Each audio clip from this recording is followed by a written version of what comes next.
What even is autism anyway? Have you ever been asked that by somebody in your life? Like, what is autism? How would you even go about explaining that? It just feels like autism is so much. I feel like I would need an hour.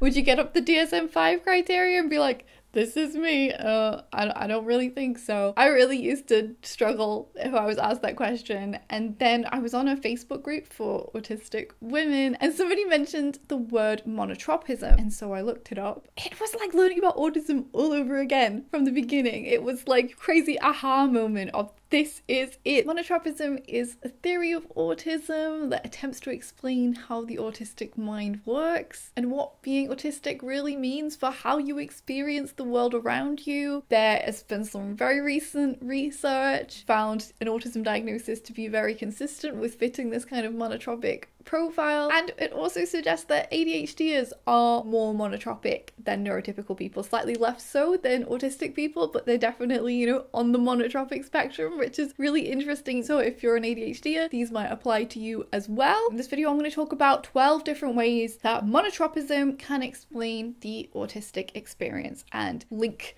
you know, all these weird little random threads that seem completely unconnected, like how the hell does sensory differences and feeling like things are a bit stinky sometimes link into the fact that you have really intense interests? If you feel like this theory of autism resonates with you, I think it can be a really lovely way to explain autism to other people, because I feel like it's really easy to understand when you read about monotropism how this could be disabling, how this is a disability, how it can be debilitating, particularly in this society and in the way we expect people to operate and to behave. But then it also makes sense as like a natural variation in human minds. And both of those things I think can be true at the same time. Before I start, I want to emphasize that monotropism is not new. Even though it's been, you know, being a bit viral on TikTok at the moment, it wasn't created last week. The word monotropism was proposed in 1991 and the original paper describing the theory of monotropism was published in 2005. That's a long time. I get comments all the time on particularly my videos related to PDA, the pathological demand avoidance profile of autism, from people who seem to have like slipped on a banana peel and fallen into my content. And they're always like, everyone's coming up with a new illness every week these days. And it's like, okay, autism isn't an illness. And also, no, psychologists have been talking about PDA since 1980. Actually, that's 43 years. So no. So this paper in 2005 was called Attention, Monotropism, and the Diagnostic Criteria for Autism. And excitingly, all three of the authors of this paper were autistic, one of whom was an autistic woman called Dinah Murray, and she saw traits of autism in herself at the time, but it was only later in life she finally accepted that she could use the autism label because she originally kind of felt like she wasn't autistic enough. I feel like that's an experience a lot of us can relate to. So what is it? Monotropism can be explained simply as the tendency for our interests, or just whatever we happen to be focused on in a given moment, to pull us in more strongly than it would for most people. Every person has a limited amount of attention available to them at any given moment. Monotropism suggests that autistic brains tend to prefer to focus on fewer things at any given time and at a higher intensity. We get sucked into attention tunnels, and once we get sucked into them, it can be hard to pull ourselves out of them and move on to something else. Does that sound familiar at all? Because it sounds very familiar to me. Depending on how much you like metaphors, you could also describe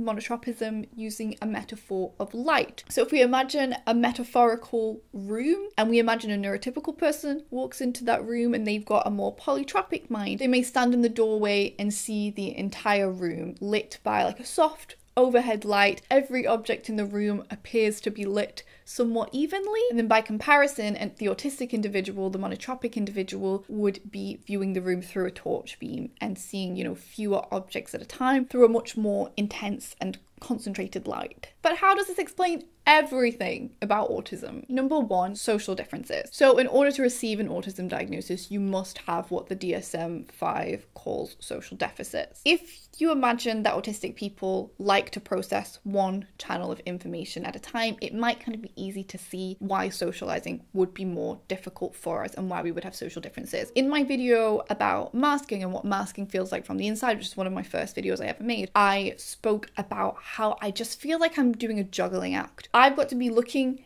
at a person. I've got to be monitoring whether I'm making enough eye contact with them, assessing how much eye contact they're making with me, and then kind of trying to match that. I'm looking at their facial expression, which is moving very quickly and obviously involves a lot of different features, moving and doing all sorts of different things. I've got to try and decode that meaning. They're speaking, I've got to focus on what they're saying. I've got to focus on their tone and what that might mean. Obviously their body language. If there's maybe more than one person speaking, then you've got multiple people to focus on. And then obviously the background noise and all the other things that's going on in the world as well. And then you've also got to think about yourself. So am I reacting correctly? What is my facial expression doing? Do I look sincere? Do I look like I'm interested in what they're saying? They're saying something sad. Do I look sad enough? You know, all that kind of thing. What am I doing with my body language? Does it match what they're doing? Do I want to be doing the same thing as them? Is that weird? And then you got to be thinking about what you're going to say next and be ready. And then when do I speak? And I've got something to say. Should I interrupt? Is it going to be rude? I'm not speaking enough. I need to be speaking more. There is a lot to do. And even if you intellectually understand social rules,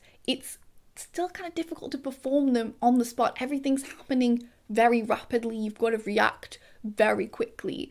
And you can see how this would be exhausting for somebody who really prefers having one channel of information or fewer channels of information coming in at a time. It's kind of an onslaught of stuff. And so monotropism would explain why autistic people often say they can hear what someone's saying more, they can concentrate more if they're not making direct eye contact, because then you're reducing the number of, channels of information that are coming in. You're not getting all this information from a person's face. You can stare at a fixed object and then your brain is better able to process what's being said to you. I've shared so many times this story because I used to, when I first was looking into autism, I was like, I don't know, do I really have a problem with eye contact? I don't know. And then I remember the story where I was yelled at by a teacher designing technology, very important subject. No, I'm sure it's important to some people. He wanted us to make eye contact with him and he made it very clear at the start of the lesson, you must not look at anywhere other than at me. So I was very conscious of that and I was like, look at him, look at him, look at him. And then at some point he turns around and shouts at me, your eye contact is appalling. You're going to stand up for the next half an hour. So I had to stand up. I was in shock, because I was like, I'm pretty sure I was staring at you the whole time, but I kept thinking, I need to be looking at him, I need to be looking at him, which probably suggests that my eyes were wandering and I was looking out the window and I was looking at the equipment that he was talking about and I wasn't staring him down the entire time, which is weird. Like, why did he even want that? I don't know. No matter how I ever come across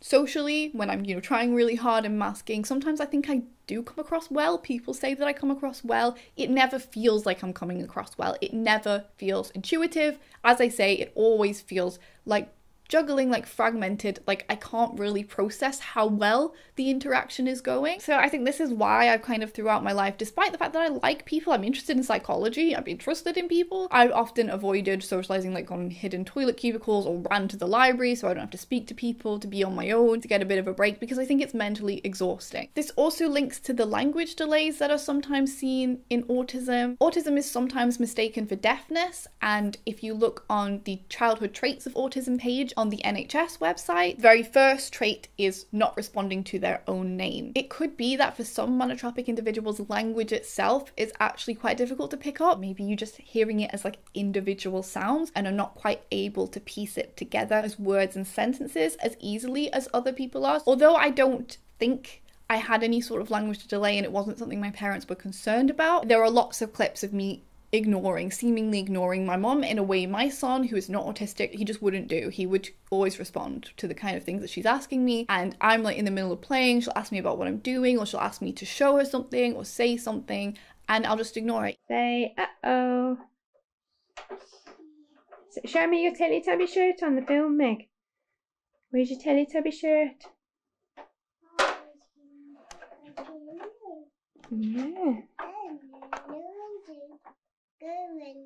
Even as old as 5-6 years old, I'm still doing that to some extent. Either appears like I haven't heard them or like I'm really being rude. So the son of Dinah Murray, one of the original authors of this monotropic paper from 2005, he was part of the recent research on monotropism. He's still, super vocal about his mother's work. He was also diagnosed himself at the age of 32, and he kind of describes himself as having a more female presentation of autism, which I think is how you describe most members of my family as well, even though I'm the only autistic female. He wrote a piece for the British Psychological Society, and in that article he says, if our attention is elsewhere, auditory input might register as an unwelcome interruption we would much rather ignore, or it might not register at all. And then when talking about learning language, and it discusses a child who's just been taught the word cat, the 2005 paper says the following: once the infant has learnt the word cat, the adult possesses a tool for manipulating the infant's interest system. Disruption of the attention tunnel is a painful experience. Language may suddenly become unattractive for a deeply monotropic infant. So in this context, when it says interest system, it's just kind of essentially talking about what the child is paying attention to in that given moment. So as a child, if you were very locked into what you were doing, you may just kind of have not heard your parents. You may have been kind of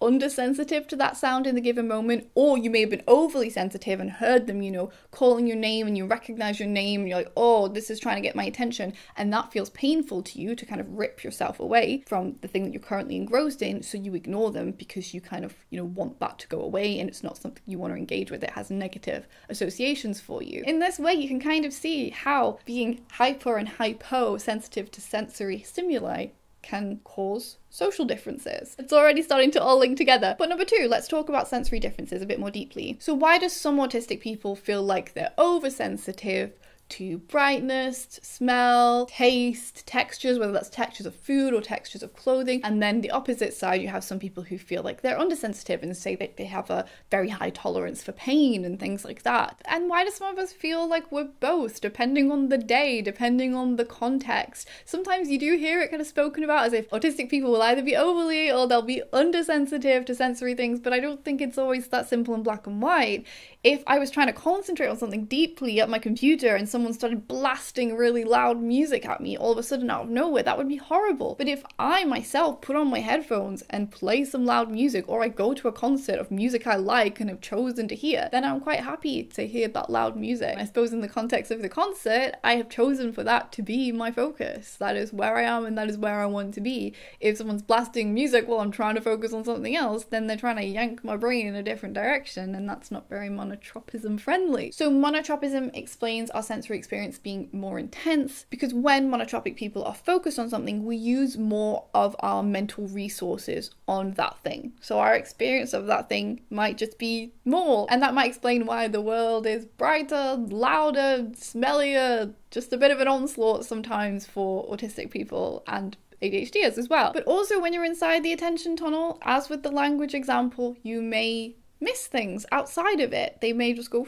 over your head. I ignore hunger all the time. I do eat enough food, but I often do need reminding. And sometimes autistic people are explained as having poor interoception, so they're not necessarily able to sense sensations like hunger within their own body. I'm hungry right now. I can tell if I try and zone into it that I am hungry right now. I can feel that sensation, but I can block it out because I'm really excited about talking to you about monotropism, because this has certainly become my interest for the last few weeks and my family are sick of hearing about it. Stimming. How does monotropism explain stimming? If you don't know, stimming is one of the things that the DSM-5, the diagnostic criteria, calls restrictive and repetitive behaviors in autism. We can flap our hands. I did it a lot as a child. Rock back and forth, do both at the same time. That's a good time. We might use fidget toys. We might pinch bits of our skin or bits of clothing or tags on clothing, or mess with our hair, or twiddle our fingers, or do like finger flicking, just like little repetitive movements that we do. Why do we do this? Because it's nice. But why is it nice? For me, stimming has always pretty much been about concentration and about heightening my concentration. It's always been a super immersive, I've described it as being like a meditative experience for me. I can get completely sucked into my own world. It like enhances this ability that I have to hyper focus on things. So I would usually stim while playing. As a child, I would flap my dolls and like rock back and forth and then like play out a story of like what my dolls were doing in my head rather than actually moving the dolls, because that allowed me to be more in the play. It seems like it was the same experience for Temple Grandin when she was a child, and she was quoted in the original monotropism paper. As a child, she would be intensely preoccupied with the movement of the spinning coin. I saw nothing or heard nothing. People around me were transparent. That's like such a beautiful way of describing it. Yeah, it's like the world disappears and the world in my head or whatever I'm focusing on at the time comes alive. And stimming can also be a comforting thing, maybe because it enhances your concentration, helps you to go into your kind of like natural state. I pinch my neck all the time. I speak about it a lot. That's why my skin on my neck's a bit discolored, I think. And for me, that's about comfort. And I think monotropism can kind of explain why the movements are so repetitive within stimming. Like, why do we do the same thing again and again in a world where there's so much chaos and you don't know what's going to happen next, and like, oh, there's an ice cream van over there. It's, you know, it's nice to kind of know what you're going to feel next, and then maybe because we get stuck on one channel, we get stuck on a loop of doing that same thing, and it's just soothing and peaceful and nice. The sensations flow and we know exactly what sensation to expect next. These are people who live in a world in which sudden experiences repeatedly occur. So in that world, anything that's predictable is comforting. Number 4, we're going to talk about special interests and hyperfocus, which should probably be quite obvious how this fits under the umbrella of monotropism. According to a 2011 study, 75 to 95% of autistic people report having a special interest. As I've said so many times in my videos related to special interest, an autistic special interest is not an autistic special interest because of the particular category of interest. You know, like, it doesn't have to be transport. It can be anything at all. What is important is the intensity of focus. That is what makes it an autistic special interest. It's like your passion, your level of devotion, your almost like uncontrollable need to be doing that thing all the time. And then while you're doing that thing, the intensity of focus, the way you get sucked into this tunnel, the world around you becomes somewhat transparent and you're just in it. Most of the time it's kind of an antidote to all the things that are difficult about being an autistic person in the world. At least that's kind of how I experience it. I need my interests in order to feel okay, and that's one of the reasons why school is so painful, because you're kind of ripped away from doing that and pushed towards all of the things that you find difficult instead on a daily basis. My interests and my hobbies and my projects have always been the best thing about being alive to me, I would say, aside from obviously other people that I love as well. But in order to be happy on a day-to-day basis, I need them. And this, I think, explains time blindness as well, because like your sense of time slips away, the world around you falls away, and it is often easier to create order and predictability within a special interest. Again, it can be deeply upsetting when you're interrupted from working on these interests, and people may not understand why you have such a big reaction to this. Oh my gosh, the rage I would feel when I was video editing at age 13, when my mom would tell me that dinner was ready, the dinner that she'd very kindly prepared for me. I would be like, I'm coming! And then like 10 minutes later, I'd still be there, and then they'd be calling again, and I would have no idea that 10 minutes had passed. My mom would make me little cups of tea all the time, and the amount of cups of tea that went cold, probably 80% that she made for me, I can't. Is one of the reasons why I really struggle to stay hydrated, because I just can't. I can't remember to take a sip of water while I'm in what I'm doing. So I think that's one of the major things that really separates an autistic special interest from a neurotypical hobby. And the intensity and devotion that we pour into these interests does kind of link to perfectionism. I've spoken about this a lot, again, in my PDA content. It's one of the theories for why some people fit this pathological demand avoidance profile of autism. But even just autistic people in general, from as early as the 1940s, have been seen in research to be very perfectionist, to not really be able to handle anything going wrong within their interests or outside of their interests. Many children with autism are extremely distressed at any experience of failure and hate to be corrected if they make an error. And this makes sense to me if you imagine, like, if you're deeply focused on something and the whole world around you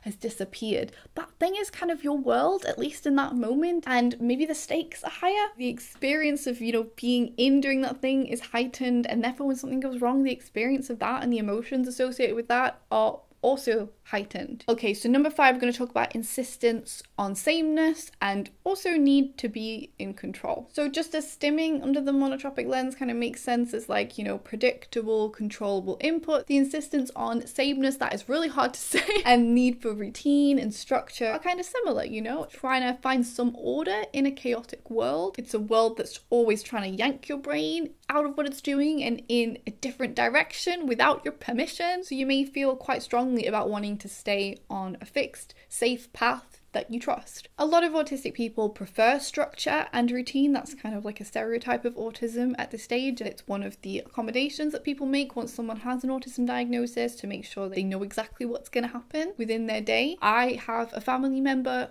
who, throughout, as long as I've known them my whole life, they have to go to the shop at the same time every day without fail. Whether or not they need anything, they will make sure they find something that they need, some reason to go to the shop. They just absolutely must go. And I can definitely relate to this feeling. There are sometimes things where I've got it fixed in my mind that I'm doing a certain thing and I cannot move on with my day unless those expectations that I've set up for myself have been met. Otherwise, it's kind of deeply upsetting, and you can end up like crying and shaking in a corner and being like, oh my god, why is this such a big deal? But for some reason my mind latched on to things being a certain way and they're not that way, and I can't handle it. There was a really great BBC programme with Chris Packham, who was diagnosed as autistic, and he kind of spoke to a diverse group of autistic people, and the one guy on there, he absolutely had to every day do things in his routine at exactly the same time. It was kind of like painful to watch. To the minute, everything needed to be perfect. And then obviously on the other side of it, you have autistic people,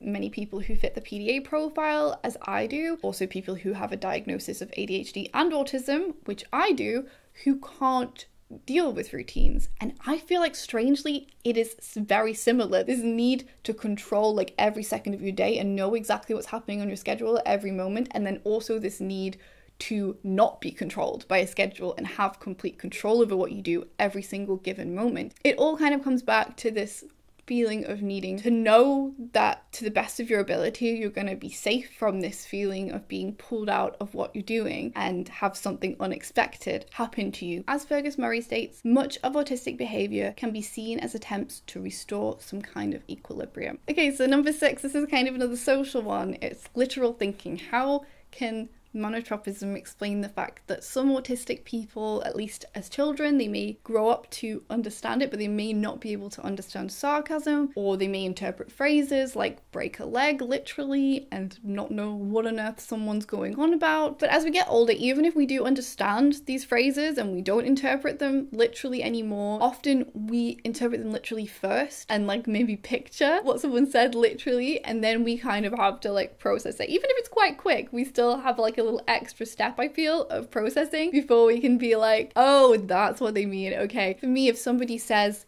beat around the bush, I always imagine someone with a broom hitting a bush. I remember sometimes there were music videos I can think of. I don't know, does Riptide do it? The music video for Riptide? And also 6 Foot 7 Foot by Lil Wayne.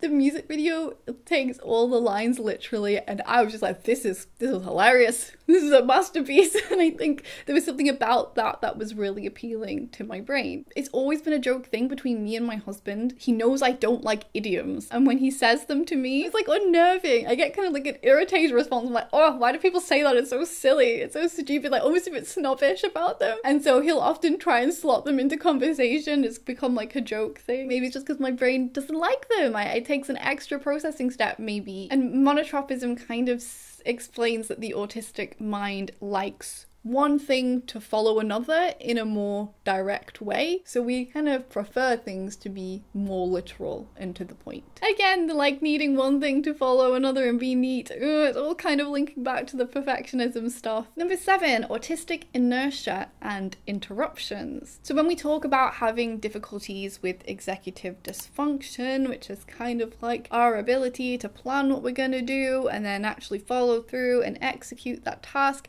when we're talking about that with autism, we're often talking about autistic inertia. We could really struggle with getting started on tasks and kind of just sit and stare blankly into space and be like, I cannot move my body. I really struggle with getting out of bed. I always have done my whole life. And then also getting stuck once you do get started, and then also struggling to then stop and pull yourself out of that, and how that can feel very, I don't know, rude. Just in general, in a day, there's a lot of expectations to like pivot and change and be like, right, I'm doing this, and then you have to do this next step here, and that is kind of mentally exhausting for us, I think. It's as if we've loaded a cart to the brim with thoughts and feelings, and then we suddenly have to steer it round a sharp corner. In my most recent Signs of PDA video, like how PDA feels from the inside video, I spoke about how things like getting out of bed to me can feel like facing fears. It can feel like ripping a plaster off is what I compared it to. And then I also compared it to like skydiving and having to push yourself to jump out of an aeroplane, even though it's terrifying. Like, it's so not intuitive. I love this quote from the 2005 paper. To a person in an attention tunnel, every unanticipated change is abrupt and is truly, if briefly, catastrophic. A complete disconnect from the previous safe state, a plunge into a meaningless blizzard of sensations. It's kind of like our ability to hyperfocus, to get into these tunnels, these deep flow states, is our greatest strength. and our greatest weakness. Okay, so number 8. In general, I feel like monotropism can explain pathological demand avoidance, that profile of autism, and just demand avoidance in general. The original paper on monotropism quotes another paper from 1943. One child they were observing was highly satisfied unless someone made a persistent attempt to interfere with his self-chosen actions. Any demand, like even a self-imposed demand, which do tend to affect PDAs as well, me thinking to myself, I need to go and make the bed, that is an interruption to wherever, your attention is focused in that given moment. That is a requirement that you pull yourself out of doing that, which is a painful experience,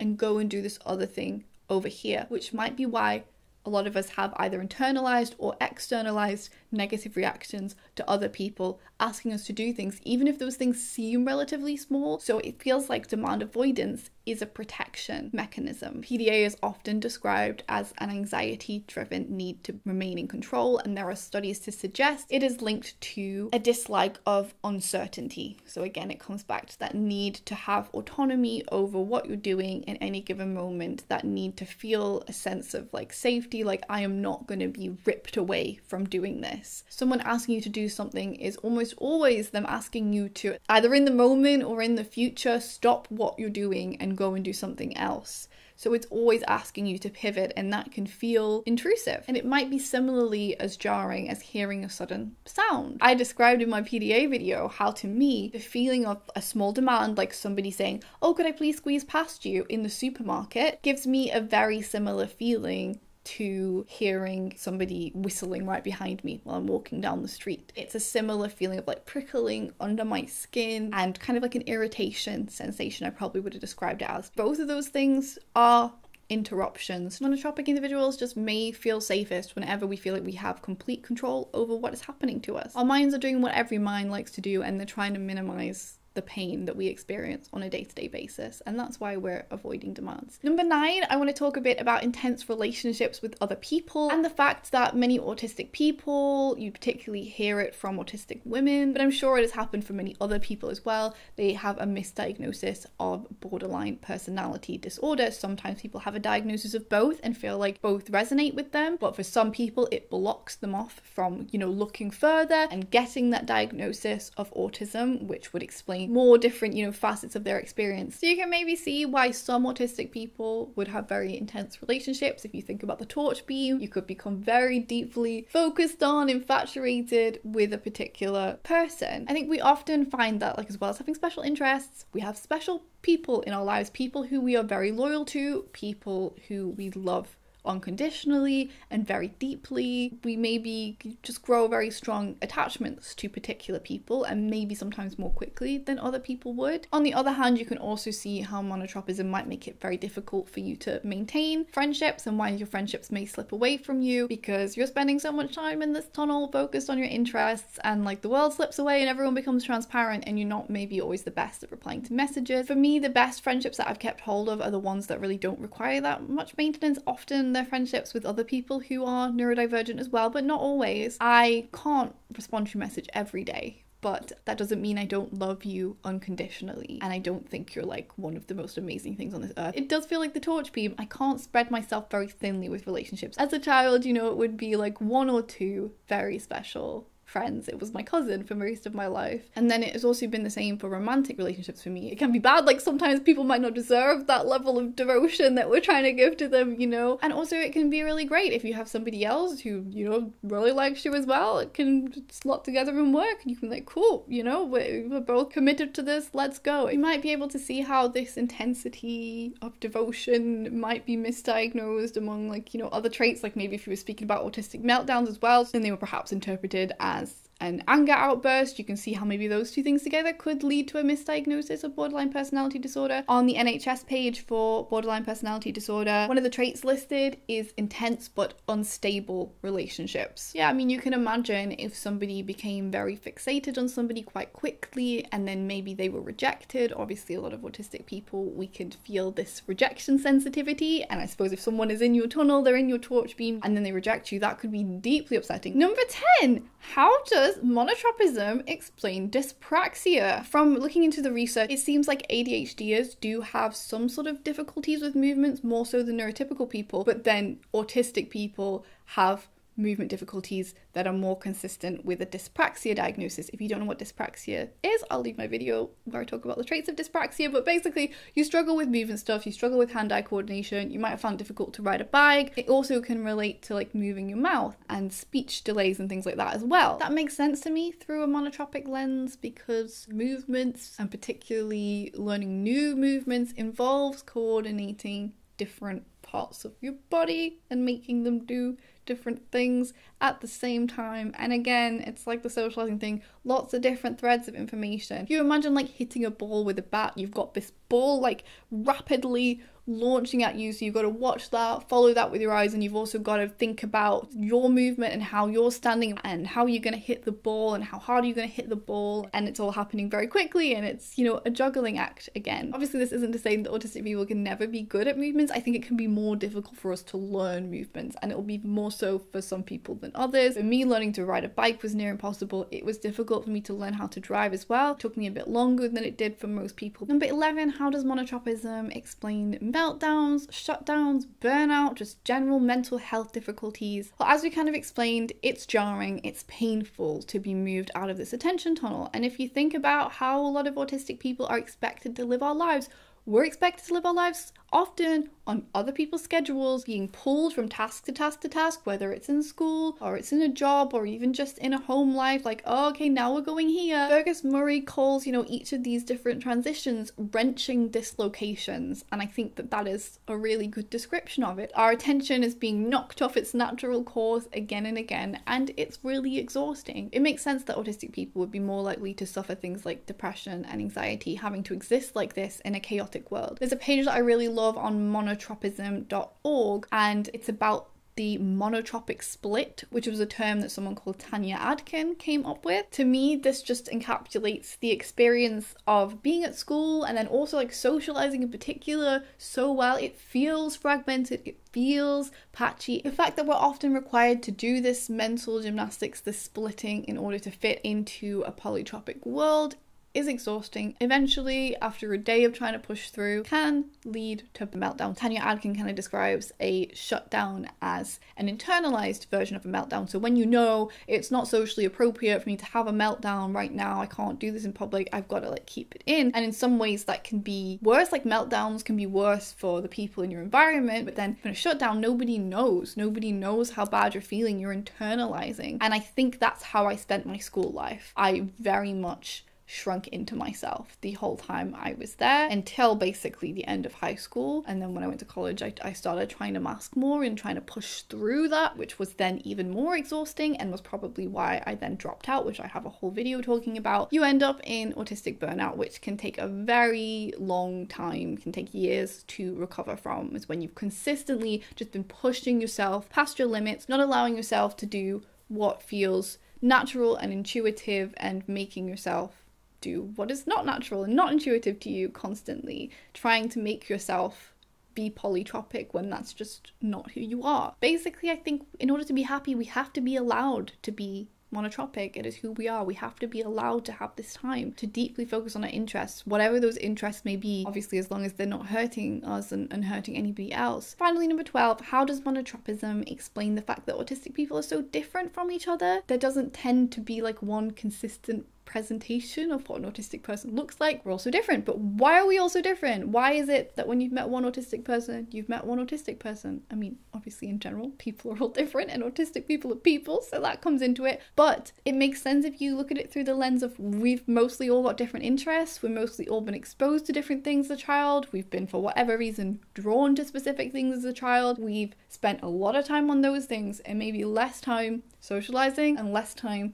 building other skills. We may have more obvious strengths and weaknesses compared to other people. I think it's a common autistic experience that people might assume we're stupid. It may be just, because we have very uneven skill sets. You know, like I was good at writing essays and good with words, but not so good at speaking with words and putting my hand up in class, and you know, maybe it's difficult to reconcile like this person who seems like sometimes there's not a lot going on or they don't always have a lot to offer, then goes away and produces this incredible thing in whatever area they happen to be interested in. So yeah, never underestimate autistic people. There we are. There's the takeaway. We've got different interests. We've been spending our time for a whole life doing very different things. It's kind of interesting though, because thanks to the internet, a lot of us have now, you know, we're discovering more information about autism, and we're developing a special interest in autism and then speaking to other autistic people, and it's like the autistic community has kind of found a like common special interest in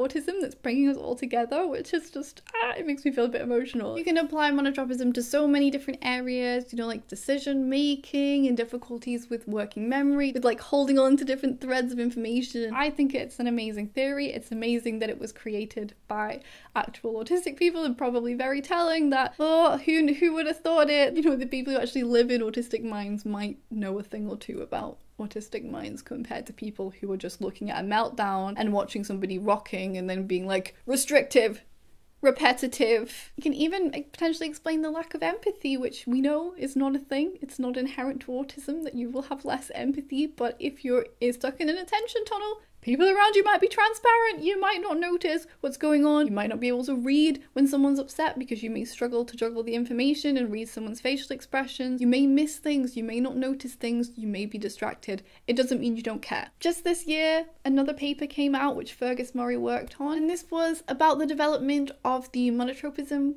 questionnaire, the MQ, which hopefully I'll make another video soon where I go through that questionnaire. I haven't done it yet at all because I wanted to save it to do it in a video, so I don't know how monotropic I am. I feel like I very much am, but we'll see. Subscribe if you'd like to see that video, and in the meantime, if you're struggling to get yourself to do things in your life due to demand avoidance or autistic inertia, I have this video of 12 tips. I think hopefully some of these might be able to help you if you're finding yourself getting stuck, and also if you're kind of dealing with feelings of overwhelm and intense emotions as well. Thank you so much for watching. Bye.